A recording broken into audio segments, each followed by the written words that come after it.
मन श्री वृंदावन है। आपका मन जिस दिन वृंदावन की ओर बढ़ जाए, मन जिस दिन वृंदावन के अलावा और किसी को प्रायोरिटी ना देता हो, उस दिन समझ जाना कि बस यही हमारा वनवास है, यही हमारा वनगमन है। मन में और कोई इच्छा ना आवे वृंदावन के अलावा।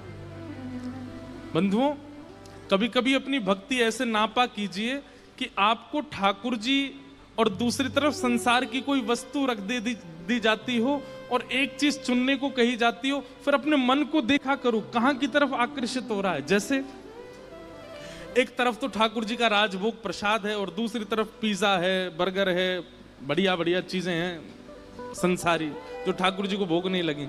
अब अपने मन से पूछो, एकांत में किया करो, ये सबके सामने करोगे तो सबको पता चल जाएगा।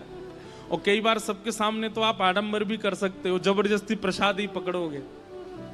पर कभी कभी अपने आप से पूछिए कि आपका मन किस तरफ जा रहा है। आप नाम जप करते हैं, रोज तिलक लगाते हैं, कथाएं सुनते हैं, कभी कभी नाप तोल के देखा तो कीजिए कि भक्ति की स्थिति पहुंची कहां अभी। बहु व्यंजन एक तरफ रख दीजिए और ठाकुर जी का प्रसाद एक तरफ रखिए और बिल्कुल बिना चीटिंग के देखो कहां की तरफ, किसकी सुगंधी की तरफ, किसके स्वरूप की तरफ जीव में पानी आ रहा है, मन जा रहा है। अगर वो संसारी वस्तु के प्रति हो रहा है तो फिर उसके बाद भजन में एक माला बढ़ा दो, थोड़ा सत्संग और बढ़ा दो।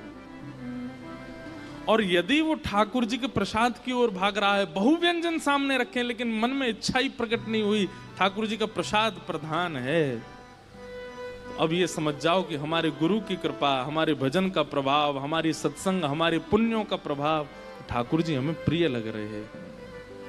अब प्रसन्न हो जाओ।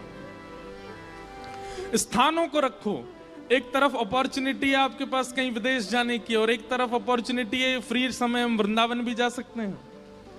कहां जाना चाहिए? लेकिन मन में विदेश का ही आएगा। यहां बोल रहे हो आप लोग,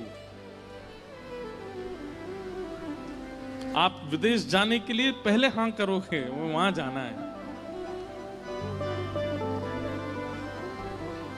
कभी कभी ये नाप तोल करके देखा कीजिए कि कहां की तरफ रुझान ज्यादा है। और यदि वो रुझान भगवत सेवा के प्रति, भगवत वस्तुओं के प्रति बढ़ रहा है तो इसका मतलब क्या है? आप परम धर्म के मार्ग पर अब निकल चुके हो, अब उसके प्रयास और ज्यादा कीजिए। अब ठाकुर जी ने चुन लिया है, अब